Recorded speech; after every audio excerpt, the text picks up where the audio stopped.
So this is Genoa, and Genoa is our latest data center server processor. It's actually 13 chips on one package. At the heart of all the most advanced computers, data centers, and gaming consoles, there are two kinds of processors. We're in a world today where chips are everywhere. They're powering everything. And only one company in the world designs them both at scale: Advanced Micro Devices, or AMD. It's known for computing, but now it's branching out. Its chips are inside Teslas, the Mars Land Rover, 5G cell towers, and the world's fastest supercomputer. They used to be sort of under the covers. People didn't realize that chips were so important, and I think what the pandemic has done is it just reminded people, and it really highlighted why chips are so enabling to everything that we do. AMD only has major competition from two other companies when it comes to designing the most advanced microprocessors: Intel in CPUs, central processing units, and NVIDIA in GPUs, graphics processing units. While AMD controls far less market share than Intel in CPUs and NVIDIA in GPUs, AMD made history this year when it surpassed Intel's massive market cap for the first time ever. I think AMD is beating Intel on all the metrics that matter, and unless Intel can fix its manufacturing, they will continue to do that. But a decade ago, analysts had a very different outlook on AMD. It was almost a joke. For decades, they had these incredible performance problems. They just could not execute. Every product was late or underperformant, and that's changed.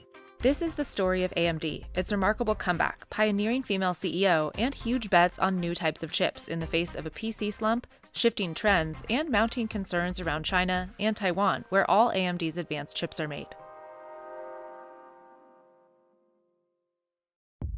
AMD is woven into the origin story of microchips. It was founded in 1969 by 8 men, chief among them Jerry Sanders. The famously colorful marketing exec had recently left Fairchild Semiconductor, which shares credit for the invention of the integrated circuit. Jerry Sanders was this big, larger-than-life guy. He was a salesman at his heart, but he was one of the best salesmen that Silicon Valley had ever seen. Stories of lavish parties that they would throw, and I think there's one story about him and his wife coming down the stairs of the at the party and matching fur coats. Jerry Sanders at the time, a lot of his philosophy was kind of new, novel. Things like bonuses and profit sharing; those were not just for the executives. AMD released its first product in 1970, went public in 1972, and was pumping out computer chips by the mid-70s. It was a second-source supplier for Intel by the 80s, when Harry Levinson began his 20-plus years with AMD. When I first got there, most people didn't know about semiconductor devices. In the mid-80s, AMD and Intel parted ways, and by the late 80s and early 90s, AMD reverse-engineered Intel's chips to make its own products that were compatible with Intel's groundbreaking x86 software, making PC pricing more competitive for end consumers. When we really got going in the x86, there was a revolution. AMD and Intel entered a long legal battle over the intellectual rights to the x86 processor. It culminated in a settlement in 1995 after the California Supreme Court ruled in favor of AMD's right to design x86 chips. From there, AMD became a major player in semis, racing Intel to become first to produce a 1 GHz processor and making the first 1 teraflop GPU, meaning it can handle 1 trillion calculations every second. For almost all its 53 years, AMD's been designing chips for computers, data centers, and gaming consoles like the PS5 and latest Xbox. But under CEO Lisa Su, it's branched out into whole new sectors. We're in the Tesla models S and X. We're also in many industrial applications, aerospace and defense applications, healthcare applications. Until just over a decade ago, AMD wasn't just designing these chips, it was making them too.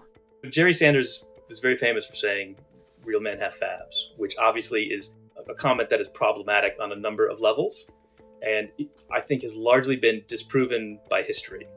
That's because as the technology advances, making chips has gotten prohibitively expensive. It now takes billions of dollars and several years to build a chip fab. And eventually it proved too much. And when the financial crisis hit 08, 09, AMD almost went bankrupt. In 2006, AMD bought major fabless chip company ATI for $5.4 billion. Then in 2009, AMD broke off its manufacturing arm altogether, forming Global Foundries. That's when their execution really started to take off, because they no longer had to worry about the foundry side of things. Global Foundries went public in 2021 and remains a top maker of the less advanced chips found in simpler components like a car's anti-lock brakes or heads-up display. But it stopped making leading-edge chips in 2018. unfortunately, the execution was not sufficient at Global Foundries for that relationship to be sustained. Instead, AMD turned to Taiwan Semiconductor Manufacturing Company, TSMC, the first chip company to focus entirely on manufacturing. Today, TSMC manufactures at least 90% of the world's most advanced chips, and all of AMD's. When you think about what do you need to do to be world-class in design, it's a certain set of skills, and then what do you need to do to be world-class in manufacturing, it's a different set of skills. And the business model is different, the capital model is different. By breaking away from manufacturing, AMD suddenly had far less capital expenditure. Making chips has gotten so expensive because of how precise the process is, now that the smallest transistors are 10,000 times thinner than a human hair. To make leading-edge chips, 7 nanometer and better, requires an advanced form of lithography called EUV. Think of it like extreme precision etching, done with a beam of extreme ultraviolet light by a machine that costs $200 million, made by ASML in the Netherlands. We are the only provider on the planet of this critical technology. TSMC was the first to deliver high-volume chips made with ASML's EUV machines, and that's kept it at the front of the pack. But now Intel's doubled down on manufacturing, producing its first chips with EUV this year, and committing $20 billion for new fabs in Arizona and up to $100 billion in Ohio, for what it says will be the world's largest chip-making complex. But the projects are still years away from coming online. Intel is just not moving forward fast enough. They've said they expect to continue to lose share next year, and I think we'll see that on the client side. And that's helped out AMD tremendously on the data center side. Many point to AMD's Zen line of CPUs, first released in 2017, as the moment AMD started to catch Intel. This is a little hard, I'm sure, to choose among your babies, but do you have a favorite product? That's very hard, but if I had to choose a product or something that was really transformational for the company, I would say our first Zen processor.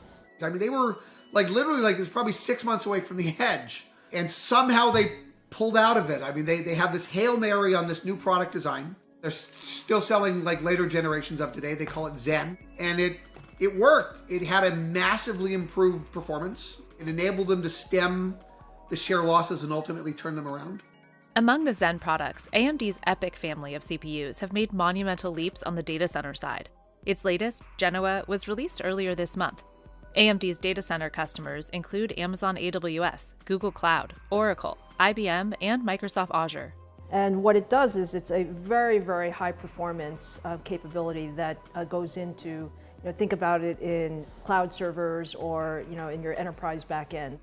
AMD's success at catching up to Intel's technological advances is something many attribute to Lisa Su, who took over as CEO in 2014. When I started as CEO, we were probably about 8,000 people, and this year we're about 25,000, so we have a few more people than we used to. Su is the first female CEO of a major semiconductor company. She was Fortune's #2 Business Person of the Year in 2020 and the recipient of 3 of the semi-industry's top honors. Su also serves on President Biden's Council of Advisors on Science and Technology, which pushed hard for the recent passage of the CHIPS Act. It sets aside $52 billion for U.S. companies to manufacture chips domestically instead of overseas. I was, honored enough to actually be at the signing ceremony.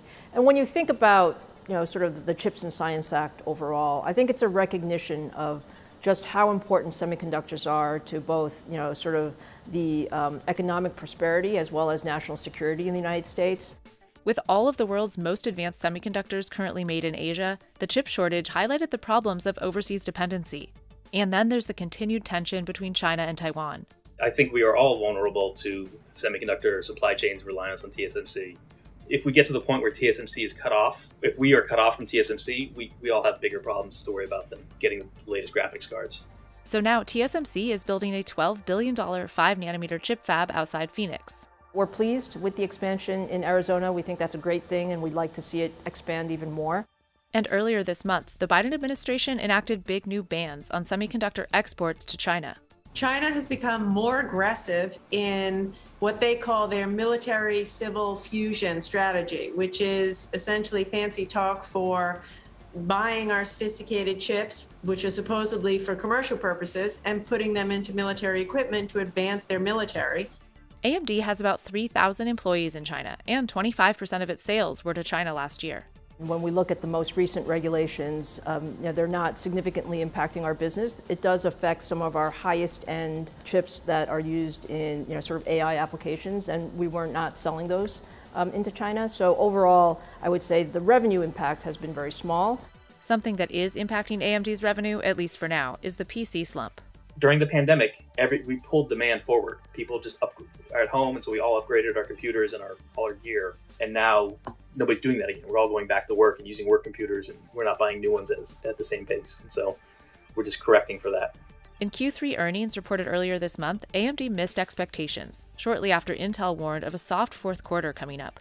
PC shipments were down nearly 20% in Q3, the steepest decline in more than 20 years. It's down, which might have been as expected, but it's down a bit more than perhaps we expected. There is a cycle of correction, which happens from time to time, but we're very focused on the long-term roadmap. And it's not just PC sales that are slowing. Many say the very core of computer chip technology advancement is slowing down. An industry rule called Moore's Law used to dictate that the number of resistors on a chip would double about every 2 years. The process that we call Moore's Law still has at least another decade to go, but it's slowing down. Everybody sort of used CPUs for everything, just general purpose compute, but that's all slowed down, and so now it suddenly makes sense to do more customized solutions. That's why, in February, AMD closed on one of the biggest acquisitions in semiconductor history, $49 billion for Xilinx, known for its reprogrammable adaptive chips called Field Programmable Gate Arrays, or FPGAs. FPGAs are in robotics. They're in wireless base stations that place your cell phone. They're in cars and in smart cameras. They're in the Mars Land Rover, the Perseverance. We're in satellites in space. We're in avionics. We're in medical systems, robotic surgery. We're in agricultural equipment. So very, very diverse. Former Xilinx CEO Victor Peng has been in the silicon industry for 40 years, including 2 stints at AMD, where he now runs embedded computing. So this is for creating a very smart camera. It can be changed in the hardware perspective. It could also be changed from the software because it's got both. An estimated 20% of AMD's revenue in 2022 will come from FPGAs, with 72% from CPUs and 8% from GPUs. AMD is also king in gaming processors. While Intel controls more than 70% of the CPU market and NVIDIA controls 87% of GPUs, it's AMD that designs 83% of gaming console processors. And as more and more changes come to the semiconductor industry, Sue says it's all about being willing to reassess. If you looked at our business 5 years ago, we were probably more than 80-90% in the consumer markets and very PC-centric and gaming-centric. And as I thought about what we wanted for the strategy of the company, we believed that for high-performance computing, really the data center was the most strategic piece of the business. Earlier this year, AMD acquired data center optimization startup Pensando for $1.9 billion. I mean, we can quibble about some of the prices they paid for some of these things and what the returns will look like, but building a custom compute business to help their customers design their own chips. It's a smart strategy. That's because more and more big companies are designing specialized chips just for their purposes. Amazon has its own Graviton processors for AWS. Google designs its own AI chips for the Pixel phone and a specific video chip for YouTube. Even John Deere is coming out with its own chips for autonomous tractors. How does it feel to have some of your customers become competitors in a sense? Well, if you really look underneath, what's happening in the chip industry over the last, 5 years, is everybody needs more chips. And I mean, you see them everywhere, right? Particularly the growth of the cloud has been such a key trend over the last 5 years. And what that means is, when you have very high volume growth in chips, you do want to do more customization. Even basic chip architecture is at a transition point. AMD and Intel chips are based on the 5-decade-old x86 architecture. Now, ARM architecture chips are growing in popularity, with companies like NVIDIA and Ampere making major promises about developing ARM CPUs, and Apple switching from Intel to self-designed ARM processors. My view is it's really not a debate between x86 and ARM. You're going to see, basically these two are the most important architectures, out there in the market. And what we've seen is it's really about what you do with the compute. For now, AMD continues to advance its x86 core computing chips, while diversifying to meet the needs of the ever-shifting and vulnerable business of advanced semiconductors. You really have to make big bets and kind of see the future, what's going to happen over the next 3 to 5 years, what are the things that are going to change, and then how do we uniquely capture those opportunities to bring technology that nobody else could do to the market.